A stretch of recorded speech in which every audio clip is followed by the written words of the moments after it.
bonjour à tous, à toutes et à tous. Je suis accompagné de Nicolas Rénal. Moi, je suis Florian Fedot, le fondateur de l'application Docorga. Et c'est un sujet, la coordination, qui nous intéresse particulièrement dans le cadre des développements qu'on fait, de façon à ce que les psychomotes, les ergos, les orthos, les psys travaillent mieux entre eux. C'est l'objet de beaucoup de développements qu'on fait aujourd'hui, notamment sur une application qui est notre premier chantier sur les plateformes de coordination et d'orientation, dont le métier est la coordination. Et je sais que beaucoup d'entre vous sont déjà conventionnés avec des plateformes de coordination et d'orientation, mais bien sûr, la coordination via au-delà des PCO et existait avant les PCO et se traduit d'ailleurs par voilà, dans beaucoup d'activités de cabinet, de travailler avec les patients, les parents. Et justement, je suis avec Nicolas de façon à ce qu'il puisse nous éclairer sur ces sujets et potentiellement Alice qui devait nous rejoindre comme troisième personne, puisque moi, normalement, je suis que la personne qui distribue la parole.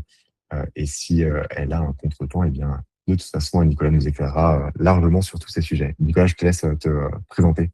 Bonjour à toutes et à tous. Merci Florian pour l'introduction. Donc Nicolas Rénal. Donc moi je suis psychomotricien et pour être directement sur la question du sujet. Donc c'est la question de la coordination et de la collaboration, parce que ce sont deux choses donc différentes. Je vous expliquerai. C'est un sujet sur lequel je travaille depuis plusieurs années maintenant, notamment dans le cadre d'un doctorat relatif à l'accompagnement des personnes autistes. Donc moi, je suis très content de pouvoir répondre à cette demande. Merci Florian pour l'invitation, puisque aujourd'hui, cette question un petit peu de la coordination, globalement de comment on travaille ensemble, c'est une question qui est de plus en plus importante dans la mesure où eh bien, il y a encore beaucoup de flou autour de ces notions. Qu'est-ce que ça veut dire exactement, se coordonner? Qu'est-ce que ça veut dire collaborer?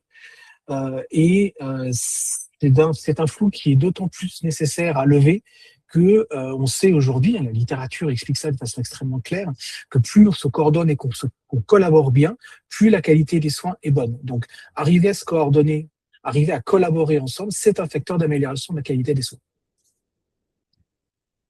Ok, là tu rentres directement dans le sujet et c'est parfait parce que de toute façon, et pour me poser les règles, ça va être justement mon rôle de façon à ce qu'on ne déborde pas sur le timing qu'on s'est imposé. Donc pendant voilà, ces quelques premières minutes, on introduit le sujet, ce que tu as très bien fait en présentant les définitions, mais on va rentrer davantage sur ce sujet par les définitions. C'est ta proposition d'animation de cette table ronde. Par la suite, on va approfondir durant une petite demi-heure et de façon à ce que vous puissiez tous revenir peut-être à vos consultations ou profiter d'un temps libre durant cette pause déjeuner. On finira par 10 minutes de questions-réponses.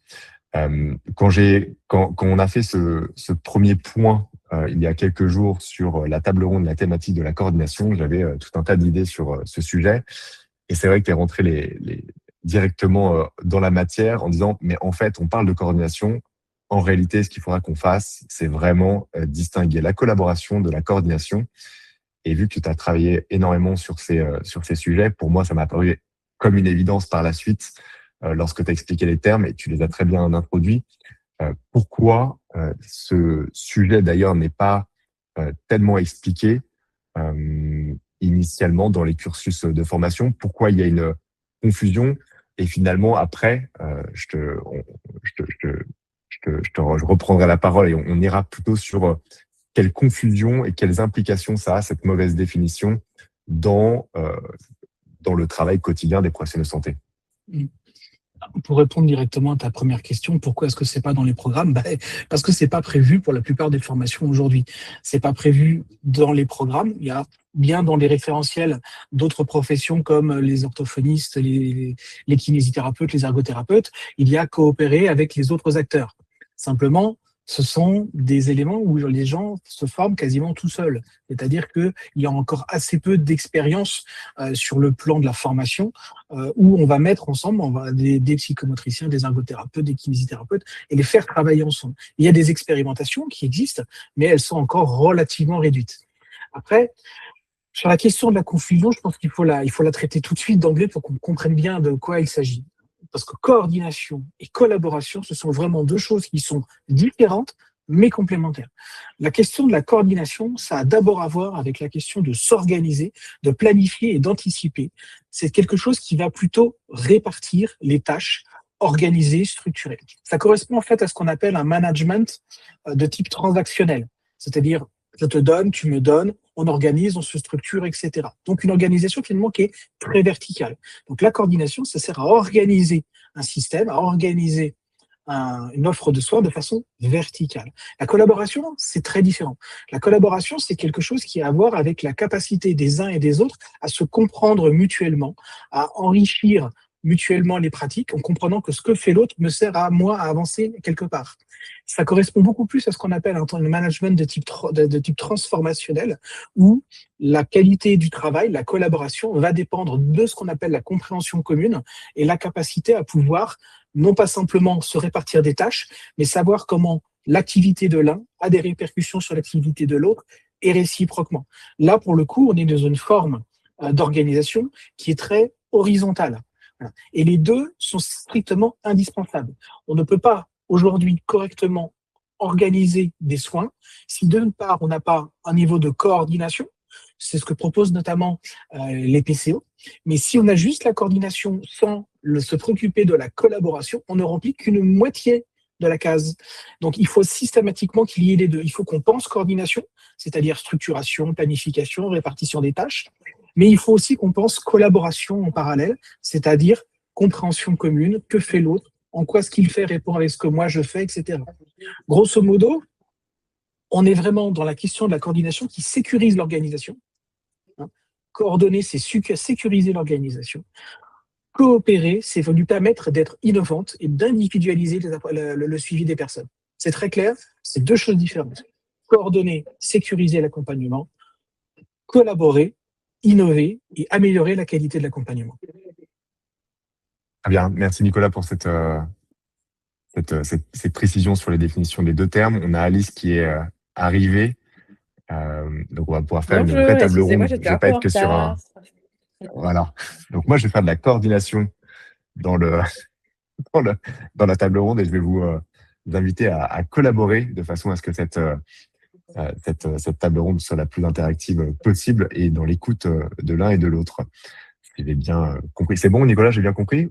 On pourrait l'appliquer comme ça ou pas? On peut l'appliquer comme ça. Allez, parfait. C'est ça. Alice, qu'est-ce que tu ajouterais à la définition ou du coup sur la thématique, si tu veux partir autre chose que sur une définition pour entrer à la matière, en matière, pardon?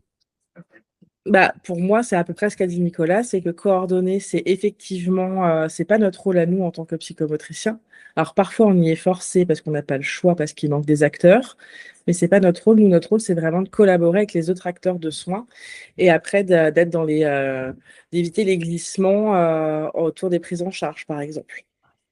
Voilà. De bien collaborer permet d'éviter qu'on travaille la même chose, par exemple, entre ergo et psychomote, sans en avoir échangé en amont. Du coup, ça fait double emploi pour le patient et c'est dommage. Ok, justement, en deuxième question, mais ça fait parfaitement l'introduction à cette seconde thématique que je voulais voir, c'est finalement une mauvaise définition des termes aboutit à quoi comme effet négatif? Donc, tu parles d'un effet de glissement. Est-ce qu'on peut peut-être rentrer dans ce sujet et peut-être avoir d'autres contraintes liées à une mauvaise définition, compréhension de ces termes par les professionnels de santé? Pour moi, tu vas avoir tout ce qui va être le fait du coup, c'est ça, de ne pas bien collaborer pour coordonner nos actions de soins à nous, nos propres actions de soins. Et ensuite, tu vas avoir l'impression d'épuisement, en fait, parce que si tu as l'impression de tout faire, et de coordonner le dossier du patient, tu t'épuises très rapidement, en fait, en tant que pro de santé. Donc, le but, c'est vraiment de venir remettre tout le monde à sa place en intra-personnel, interprofessionnel et tout ça. Donc ça, Nicolas, je pense qu'il sera plus à même que moi d'expliquer exactement les termes. Moi, je me fais l'avocat du diable et après, je te laisse, évidemment, vu que je ne suis pas professionnel de santé, je me dis, mais attendez, il y a plusieurs professionnels de santé, vous êtes dans un cadre de pluridisciplinarité, chacun a son rôle, vous devriez savoir En fait, finalement, quel est le périmètre de chacun? Voilà, je rentre un peu directement dans le sujet. Peut-être Nicolas ou Alice, Et tu non, parce voulais... que tu as des champs de recouvrement, en fait. On alors, se retrouve parlons-en. sur plusieurs points. En fait, il y a un élément, tu parlais des écueils, Alice l'a montré plutôt du côté de l'intérêt du patient. Du côté de l'organisation, de l'intérêt de l'organisation, le fait de considérer que se coordonner, ça vaut collaborer, c'est une erreur fondamentale. Pourquoi? Parce que lorsque l'on coordonne, on découpe. D'accord? C'est-à-dire que on va, comme je l'ai dit, c'est vertical. Donc, toi, tu fais ça, toi, tu fais ça. Donc, on découpe de façon un petit peu arbitraire. Mais c'est nécessaire pour avoir une organisation qui soit performante. Le problème, c'est que la réalité, qui est l'accompagnement du patient, donc tout ce qui est centré sur le patient, ça nécessite non pas de découper, mais de superposer. C'est-à-dire qu'entre le champ d'activité, de compétences d'un psychomotricien, d'une orthophoniste et d'un kinésithérapeute, il y a des champs de recouvrement. Et c'est très important d'être capable de s'appuyer sur ces champs de recouvrement. C'est-à-dire que nous ne sommes pas des professions séparées qui agissent en silo. Nous sommes des professions qui interagissent et dont les champs d'activité, les compétences spécifiques servent aussi le travail des autres.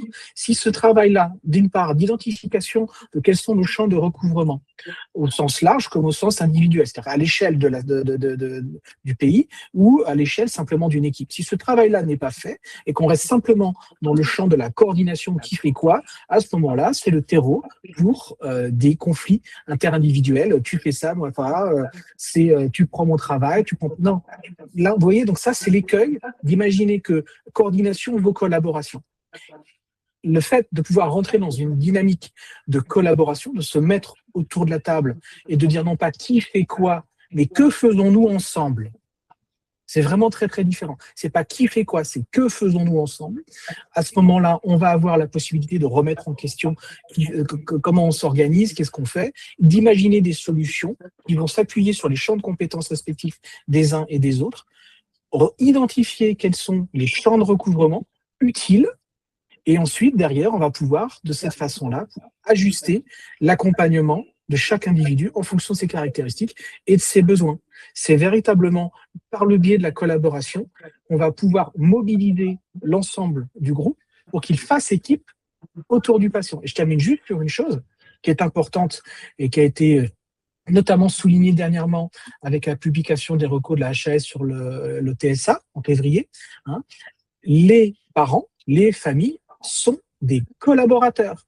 Ils ne sont pas juste là pour assurer une fonction de coordination extérieure.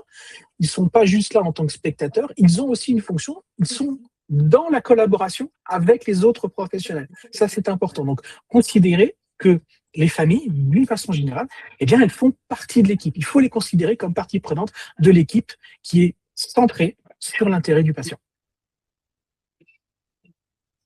C'est ça. Excellent. Par exemple, tu vois, Ouais. au cabinet, moi, je vais sortir les objectifs de mon bilan psychomoteur, mais ça, c'est ma petite sphère à moi, en fait.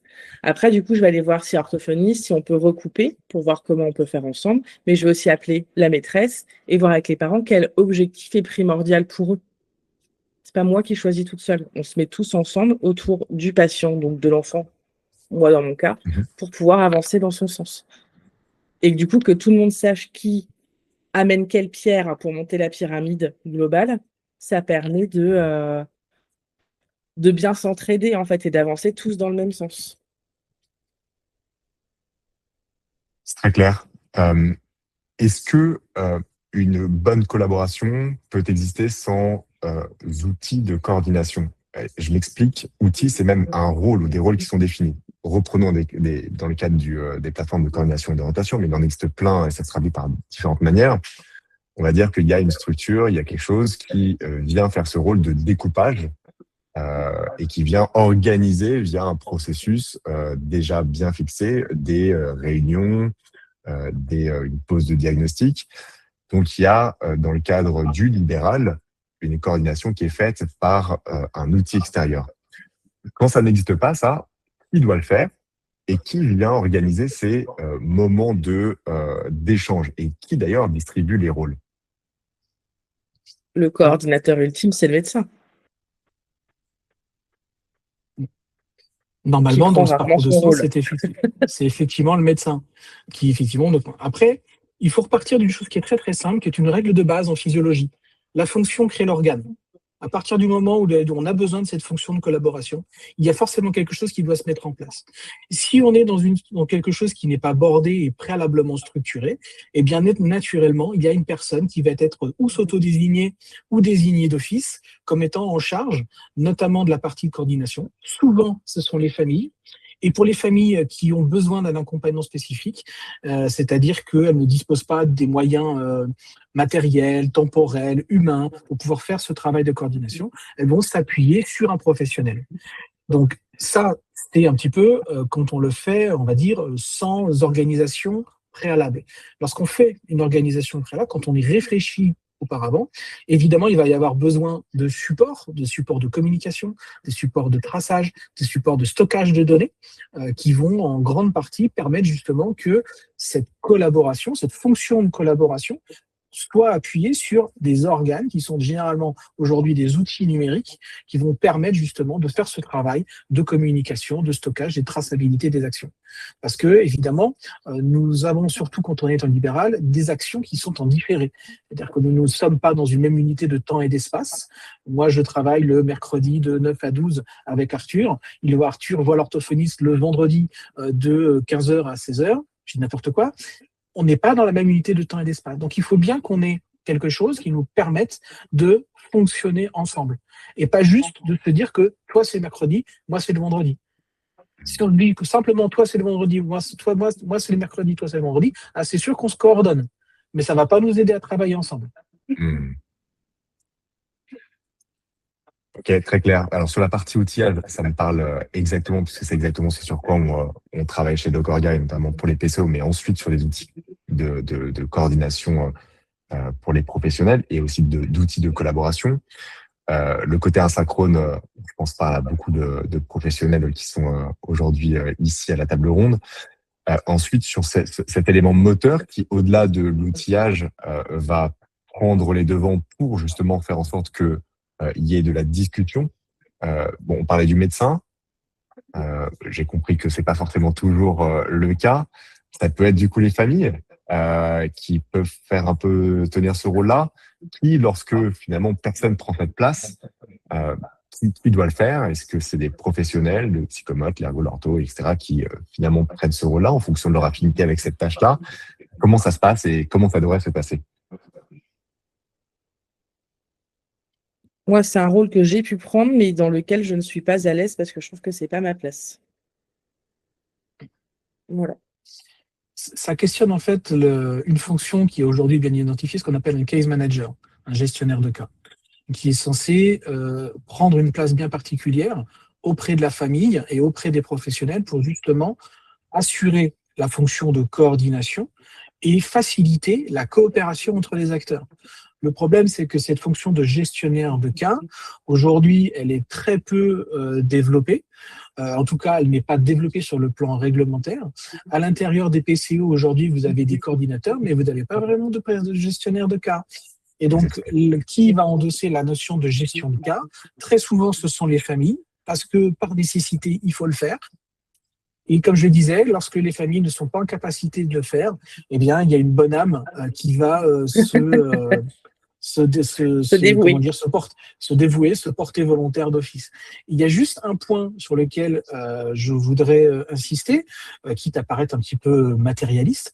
Le problème, c'est que la fonction de coordinateur, c'est reconnu, valorisé et donc payé. La gestion de cas, ça ne l'est pas. Et aujourd'hui, quand vous considérez que ce soit normal que les familles aient à gérer ce travail d'organiser le parcours, de faire en sorte que les professionnels collaborent entre eux, c'est du boulot, mais c'est du boulot gratos, qui n'est pas rémunéré. Ouais, c'est pas rémunéré. De la même façon qu'aujourd'hui, on a des professionnels de santé libéraux, des ergots, des psychomotes, des kinés, des orthophonistes, qui prennent cette fonction-là parce qu'elles estiment que c'est important d'aider la famille, mais en gros, c'est comme si ça n'existait pas sur le plan de la reconnaissance, puisque ce n'est pas valorisé. Ce qui est assez amusant, parce que cette question de la gestion de cas, elle est valorisée dans la rémunération des médecins. Lorsque vous avez un médecin, par exemple, qui suit une ALD, il a un forfait global à l'année. Lorsqu'il a tant de patients diabétiques, il touche un forfait par patient. Donc, ça intègre une fonction de gestion de cas. Aujourd'hui, on veut tu as les sages-femmes aussi qui ont ça. Ouais, on veut nous faire croire que, j'insiste, je souligne lourdement, on veut nous faire croire que dans les 38,86 € qu'on octroie royalement à un ergothérapeute ou un psychomotricien, il y aura la fonction de gestionnaire de cas. C'est faux. C'est faux parce que déjà dedans, il n'y a pas les déplacements, il n'y a pas les réunions de coordination, etc. Donc en fait, c'est faux. Ce qui veut dire qu'aujourd'hui, techniquement, si on parle juste du système PCO, la gestion de cas n'existe pas. Donc elle est assurée gracieusement, en général par les familles et à défaut par les professionnels. Comment ça fonctionne chez les médecins? Ce que tu veux dire, c'est qu'il y a l'acte de soins, la consultation qui est payé avec le forfait de la sécurité sociale. Et ensuite, derrière, il y a ce gestionnaire de cas qui a un forfait supplémentaire en fonction du nombre de patients qu'ils ont. Comment ça fonctionne exactement? Ils font une déclaration en plus. Il faut une déclaration en plus. C'est-à-dire qu'en fait, pour chaque patient ALD qui prenne en charge, il bénéficie d'un forfait de suivi qui n'est pas forcément traduit par un nombre de séances. Voilà, c'est tout. Et donc, ok, ils cochent une case. Et donc, après, ça veut dire quoi? C'est pendant tout le traitement du patient, et tant qu'ils sont médecins traitants de ce patient, ils ont du coup une rémunération supplémentaire liée à... Il y a une valorisation financière du fait qu'ils assurent la gestion du cas. D'accord. Et donc là, ce que vous dites, c'est que il faudrait qu'il y ait la même chose qui soit faite en fonction, par exemple, de la personne qui se désigne parmi les professionnels et pas forcément le médecin traitant. C'est ça, en fait, il peut y avoir un glissement vers d'autres professionnels du paramédical qui seraient ces gestionnaires de cas dans le cas d'un TND ou d'un autre patient commun. Ça fait quelque chose qui est... À côté, ça prend beaucoup de temps de coordonner, d'être gestionnaire de cas, comme dit Nicolas. C'est parce qu'il faut être dispo quand tout le monde est dispo. Donc, en fait, tu passes 1 milliard de coups de téléphone et tu te déplaces et ça prend vraiment beaucoup de temps, en fait. Ça fait partie des différences entre les professions médicales et les professions non médicales. De la même façon, par exemple, que dans les professions médicales, il y a la possibilité de secteur 2 voire secteur 3. Or, nous, paramédicaux, on n'a pas le droit de pouvoir faire des dépassements d'honoraires. Voilà, ça fait partie des différences de traitement. Il y a une question pour repréciser les termes, puisque tu as bien défini collaboration et coordination. Là, on nous redemande, pourriez-vous définir le gestionnaire de cas versus le coordinateur? Est-ce que tu pourrais revenir sur ces deux termes, Nicolas? Le coordinateur, c'est un gestionnaire qui va s'occuper de planifier, de faire en sorte que les tâches soient bien identifiées, de pouvoir anticiper et de s'assurer que les agendas sont bien effectivement, les agendas sont bien compatibles, qu'on récupère bien les données, qu'elles sont bien stockées, qu'elles sont bien analysées. Donc, c'est d'abord le traitement de la donnée. Le gestionnaire de cas, lui, il est centré d'abord sur l'intérêt du patient et de faire en sorte que les professionnels autour de lui fassent équipe. C'est-à-dire qu'il va se préoccuper, ça pas simplement des aspects logistiques et matériels, il va s'occuper de la cohérence dans le suivi, c'est-à-dire la façon dont vont s'ordonner de façon intelligente les leviers thérapeutiques qui sont activés du côté de l'ergothérapeute, du côté du psychomotricien, du côté de l'orthophoniste.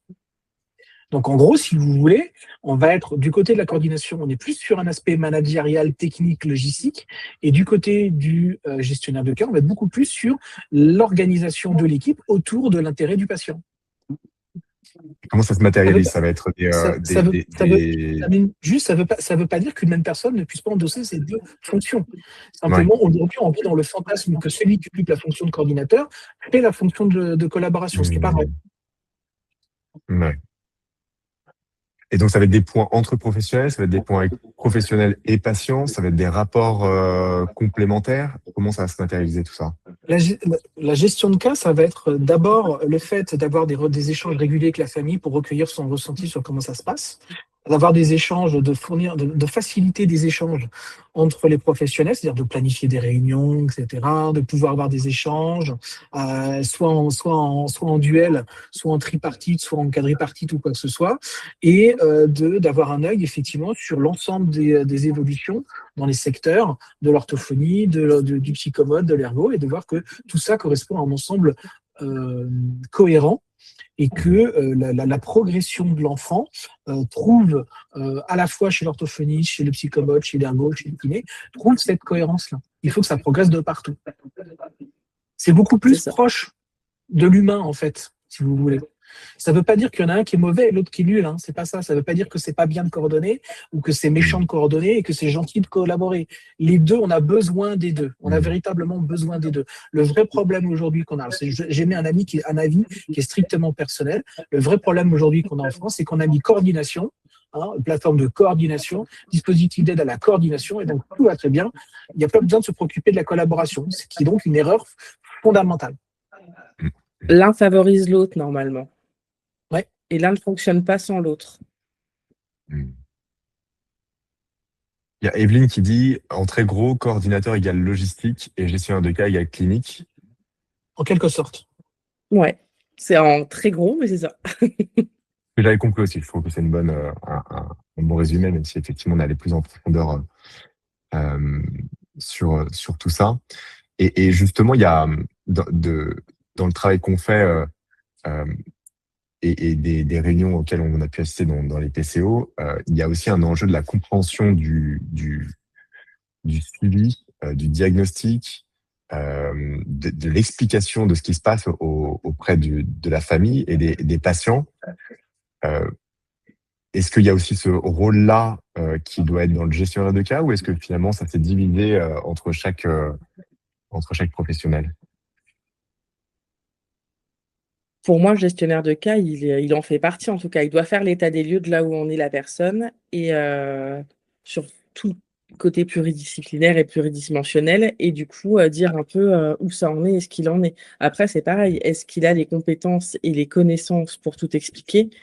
C'est aussi à chacun de savoir ce qu'il sait faire. Tu vois, moi, je ne viendrai jamais, quand je suis coordinatrice quand je suis personne ressource comme ça, jamais je viens expliquer les TSLA parce qu'en fait, c'est pas mon domaine. D'une façon générale, il y a un point qui est important, c'est que il faut que le bénéficiaire soit informé. Là, on rentre dans un cadre qui est réglementaire. Hein, c'est dans le Code de la santé publique. Si ça vous intéresse, c'est l'article 1111 du Code de la santé publique, dans lequel sont référencés l'ensemble des éléments qui font que le patient doit, avant toute action, recueillir une information et donner son consentement éclairé. D'accord ? Et je précise que le consentement éclairé doit être recueilli également auprès de la personne mineure ou de la personne majeure sous protection en fonction de leur degré de maturité pour l'enfant et de discernement pour la personne majeure.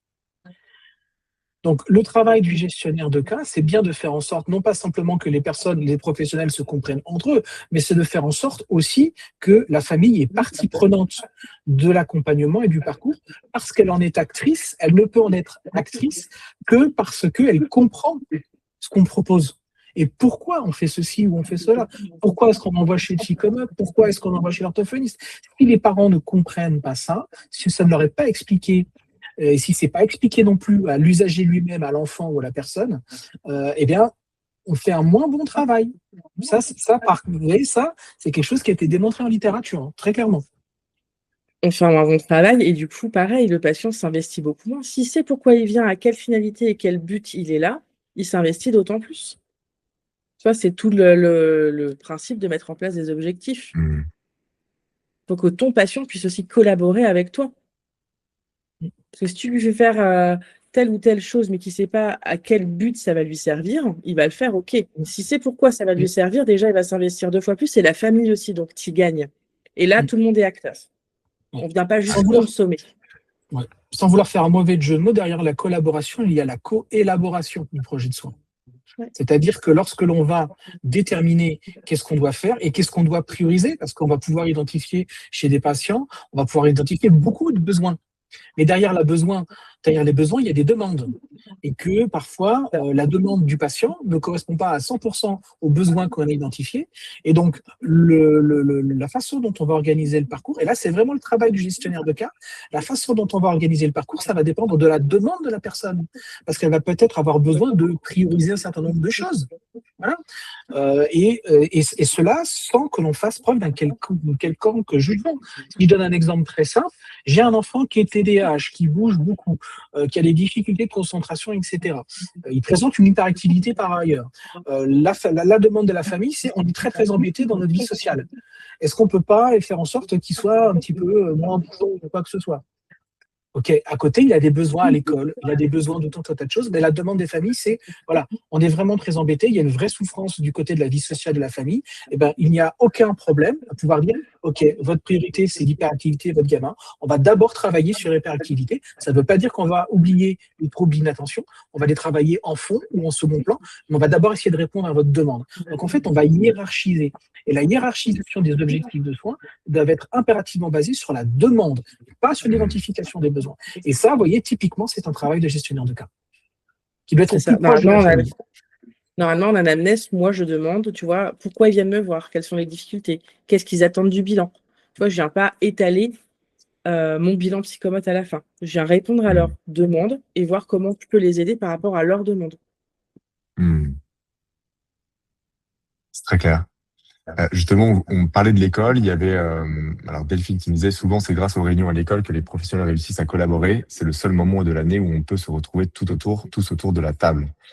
C'est vrai que l'école est à la fois un point de convergence et de réunion, mais aussi de divergence. Et je l'ai déjà entendu en discutant avec des écoles, des directions d'école, où justement le fait que l'échange ne soit pas systématique avec le corps professoral ou le système académique, parce que l'école n'est pas une partie prenante dans le secteur du soin, ou en tout cas ne reçoit pas systématiquement les informations, et c'est pas prévu que ça le soit, notamment dans le Ségur numérique. Il peut y avoir, et eux se plaignent d'une rupture de sens entre justement le temps qui est majoritairement passé à l'école, en termes de volume horaire, versus ce qui est fait en soins, toutes professions confondues. Qu'est-ce que vous pensez justement de ça? Comment on pourrait améliorer ce sujet? Est-ce que l'école, parce qu'on a parlé des professionnels de santé, on a parlé aussi du patient, on a parlé de la famille, quel est le rôle de l'école et comment on fait pour que l'école soit justement remise dans ces parties Concrètement, l'école n'est pas un lieu de soins, elle ne soigne pas. L'école n'est pas là pour soigner. En revanche, elle doit être partie prenante de l'accompagnement, du projet d'accompagnement personnalisé de la personne. L'école, parce que c'est le lieu de vie de l'enfant. Quand on voit aujourd'hui qu'on pousse, et à juste titre, les interventions écologiques, c'est-à-dire en milieu de vie, à la maison ou à l'école, c'est pas rien. Il faut savoir, et après je laisserai Alice donner son point de vue, il faut savoir que c'est un mal qui est très franco-français. Quand vous faites un peu de benchmarking et vous regardez un petit peu comment ça se passe dans les autres pays d'Europe ou aux États-Unis, etc., la question ne se pose même pas. Vous avez des professionnels de soins qui interviennent directement dans les écoles, qui collaborent directement avec les enseignants, etc. C'est un problème très français qui fait que l'école est considérée comme quelque chose de difficilement, dans lequel on peut difficilement entrer, déjà d'une, et avec laquelle on peut assez difficilement, même si ça s'améliore, collaborer, au sens où j'ai essayé de le définir tout à l'heure. Ouais, moi je dirais que c'est quitte ou double, ça dépend sur qui on tombe. Voilà. Donc moi j'ai déjà réussi à faire des séances en école, je fais des ateliers de remédiation en école, tu vois, donc c'est vraiment possible, et avec des enseignants qui reprennent justement, qui collaborent pour faire progresser les enfants. J'ai des maîtresses au téléphone, pareil, très, très régulièrement. Et par contre, à côté, tu as des enseignants où non, c'est l'école, ça n'a rien à voir, je ne veux rien savoir et je n'adapte rien. Ça a vraiment tout un monde. Je trouve qu'on a toute notre place. Pour moi, le psychomotricien aurait toute sa place à venir à l'école pour justement travailler dans ce milieu. C'est-à-dire que, en vrai, déjà, c'est tout bénef, d'un point de vue financier, on n'a plus de loyer. Mais en vrai de vrai, c'est quand même un vrai lieu de vie. Et accessoirement, les écoles, les maîtresses doivent faire partie de l'équipe. C'est-à-dire qu'on doit collaborer avec eux. Parce que de se poser la question de qu'est-ce que je fais moi en tant que psychomote, en quoi ça va servir mon collègue ortho ou ma collègue ergo, c'est de la même façon en quoi ça va servir ma collègue enseignante. Donc ça, c'est quelque chose effectivement qui est problématique. Après, comme l'a souligné Alice, c'est malheureusement très personne dépendante et pour le coup, alors peut-être que je ne suis plus à jour, mais la dernière directive qui parle de ça, qui émane du ministère de l'Éducation nationale, c'est rien ne s'oppose à ce que les professionnels de santé puissent rentrer. Je souligne pour que vous entendiez bien la syntaxe. Rien ne s'oppose à ce que les professionnels. Voilà. On n'est pas invité, on ne s'y oppose pas. Voilà. Donc en gros, c'est à la main des directeurs, chacun fait ce qu'il veut. C'est ça. Et des fois, malheureusement, ça peut être le fait d'un enseignant, ou ça peut être le fait d'un directeur, ça peut être aussi le fait d'un inspecteur d'académie qui considère que non, les soignants n'ont rien à faire dans une école. Donc ça se joue à plusieurs strates. Vous en avez au moins 4, hein. L'enseignant, le directeur, l'inspecteur d'académie, le conseiller pédagogique, voire le DAZEN. Donc vous avez 5 strates qui individuellement peuvent dire non, non, je ne veux pas de soignants. Et si la strate c'est la supérieure, ça ruisselle sur toute la pyramide qui est en dessous. C'est une réalité. Hein. C'est ça. Après, ouais. Et sur le sujet que je connais sur le numérique en santé, il y a eu aussi une extension de l'attribution du RPPS à beaucoup de professionnels de santé, notamment psychomotes, ergo, ortho, qui avaient des numéros ADELI, et aussi à des auxiliaires.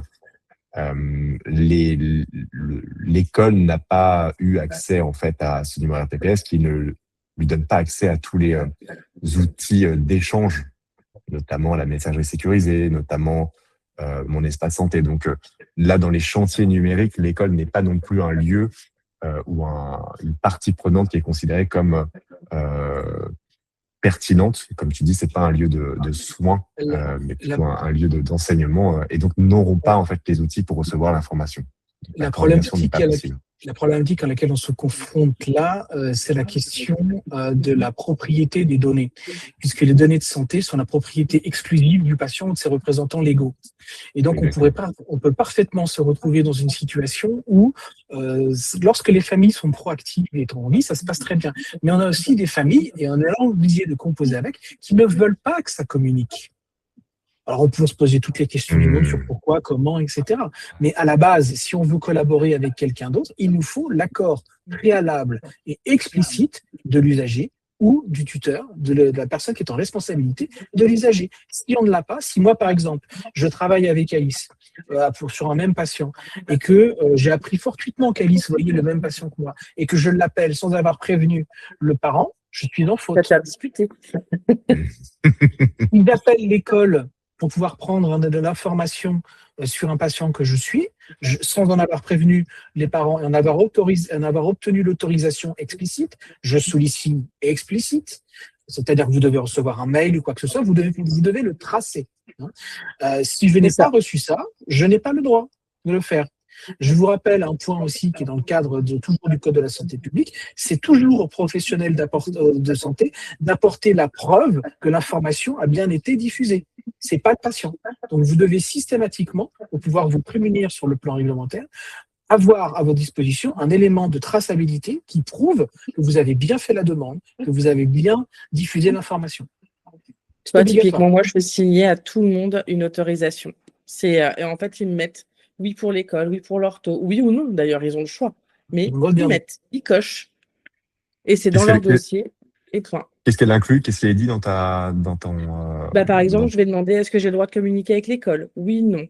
Est-ce que j'ai le droit de communiquer avec l'orthophoniste? Oui, non. Est-ce que j'ai le droit d'appeler le neuropédiatre? Oui, non. En fait, je reprends tous les acteurs de soins et à côté, ils me mettent le nom et le numéro de téléphone ou l'adresse mail de la personne. Ou les grands-parents, ou la nounou, ou ce genre de choses. La nounou, tout le monde, en fait. Ok, ce qui est très bien, effectivement. Il nous reste quelques minutes. Séparés, je demande aussi l'accord des 2 parents.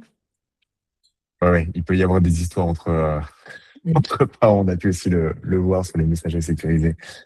Il nous reste quelques minutes. Il y a eu quelques commentaires. Alors bon, Nicolas, je te pose la question, vu que tu as l'air d'être spécialiste dans les références. Il y a Justine qui dit, quelle est la ref, s'il te plaît, du « rien ne s'oppose à ». C'était l'accès des professionnels de santé aux établissements. J'ai plus la numéro de la circulaire, mais on t'en voudra pas. Mais c'est une circulaire qu'on retrouve sur le site des circulaires de l'Éducation nationale. Ok. Les écoles, Evelyne dit, les enseignants ne sont pas soumis au secret médical, idem autorisation systématique. Voilà, c'est le sujet qu'on abordait tout à l'heure. Claire dit oui, mais les parents peuvent changer d'avis, dire oui, puis se rétracter. Bien sûr. Ils ont le droit. Il faut nous le dire. Il faut juste qu'ils vous le signifient. Voilà, il faut vraiment faire changer un petit message de façon à ce qu'ils puissent vous signaler leur changement d'avis. Voilà, c'est ce que dit Chris aussi. On peut leur demander de changer. Qu'est-ce qu'il y avait d'autre? Ça reparlait du pass dont tu parlais, Nicolas, tout à l'heure, qui vont peut-être changer la donne dans les prochains mois, années. Qu'est-ce que vous en pensez? Le pass, c'est-à-dire? Dans les écoles, tu en as parlé, il me semble, non? Enfin, sous l'acronyme mince, resituez-moi du coup c'est pas l'acronyme que tu as donné donc Plateforme sur le d'appui à pass? la scolarisation. Ah, Ouais, c'est pas ce que tu as dit, Nicolas? non, les DAC, dispositifs d'appui à la coordination, les DAC. Ouais, alors t'as pas donné. Alors, tu parlais de quoi tout à l'heure sur l'école? Tu parlais pas des passes? Non, je ne crois pas. Après, Ok, malheureusement, il y a une réalité aujourd'hui, c'est que pour les écoles, elles ont un très bon argument. Hein. On est toujours, si jamais vous l'avez oublié, on est toujours en vigilance, on est toujours sous plan Vigipirate. Hein. ce qui signifie? Ce qui signifie qu'on peut verrouiller les entrées des Ça écoles rentre pas. très légitimement. Donc, personne ne rentre. Ok, donc la circulation des personnes, notamment des professionnels de santé, ou l'accès, pour revenir sur le sujet, À au l'école, lieu à l'école est limité, ou en tout cas on peut vous le fermer les portes si on peut nous besoin. l'opposer à ce rythme. Après, il faut aussi être à décharge des enseignants et des responsables de l'école. Ils ont beaucoup de boulot. Ils ont une charge de travail qui est considérable. Et moi, j'entends parfaitement aussi qu'ils ne peuvent pas se lever toutes les 40 minutes pour aller ouvrir la porte au psychomètre qui arrive. Quoi. Ouais. C'est ça. Ça, c'est une réalité Evelyne, on aussi. parlait de. Evelyne nous remet l'acronyme plateforme d'appui à la scolarisation. Voilà, il me semblait qu'on avait parlé tout à l'heure, non? J'ai halluciné. Alors moi, non. Pourquoi pas? Ok, Mais bon, très je bien. comprends. Ouais, ok. Bon, un autre sujet alors, pour une prochaine fois, parce qu'il est déjà 59. Est-ce qu'il y aurait un dernier sujet ou un mot de fin pour qu'on respecte le timing euh, avant qu'il soit 13h? Moi, je dirais juste une chose, c'est que pour pouvoir arriver à se coordonner et à collaborer ensemble, c'est l'affaire de tous que tout le monde doit s'y impliquer avec la même énergie. Il faut pas attendre, il faut jamais jouer en fait, si vous voulez, à quelqu'un, enfin tout le monde, quelqu'un et personne. Parce que si on attend que quelqu'un le fasse, hein, en pensant que tout le monde en est capable, eh bien personne ne le fait. Donc il faut que tout le monde s'y mette. Et c'est pas quelque chose qu'on doit faire en se disant que ça va se faire tout seul. Il faut véritablement se décider et le faire explicitement, activement. Voilà. C'est ça. À plusieurs, on va Alice? plus loin. À plusieurs, on va plus loin. Et en attendant, peut-être que l'État reconnaisse ce rôle de gestionnaire de cas et le finance. Et pas forcément que chez les médecins traitants, mais aussi peut-être en redonnant Si les. on valorise les tarifs des PCO, ce serait déjà pas mal. Ouais, ouais, non. Ouais, déjà, ce serait bien. Eh, je parlais d'ouverture, je parlais pas de concret maintenant dans la minute. Restons rêveurs. C'est une ouverture. C'est une ouverture, voilà, un appel à l'État, au ministère de la Santé. Merci Alice, merci Nicolas pour cette explication, c'était extrêmement intéressant. Moi, j'ai appris pas Merci mal de pour choses. l'invitation. J'espère Merci beaucoup. que vous aussi, le replay sera diffusé et accessible à tout le monde. Merci d'avoir répondu positivement à cette invitation et pour toute la richesse d'enseignement que vous avez distribuée. À très bientôt.